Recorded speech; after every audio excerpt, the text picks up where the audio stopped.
রবীন্দ্রনাথ ঠাকুর। কুমোর পাড়ার গরুর গাড়ি, বোঝাই করা কলসি হাড়ি, গাড়ি চালায় বংশী বদল, সঙ্গে যে যায় ভাগ্নি মদন। হাট বসেছে শুক্রবারে, বক্সি গজ্জে পদ্মা পারে, জিনিসপত্র জুটিয়ে এনে গ্রামের মানুষ বেচে কেঁদে।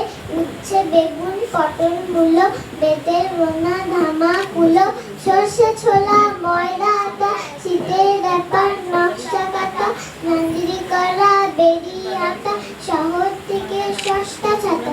কলসি ভরা একো করে মাছি যত বেড়ায় উড়ে, খড়ের আটি নৌকোবে আনলো ঘাটে চাষির মেয়ে। অন্ধকানায় পথের পরে গান শুনিয়ে ভিক্ষা করে, পাড়ার স্নানের ঘাটে জল ছিটিয়ে সাঁতার কাটে।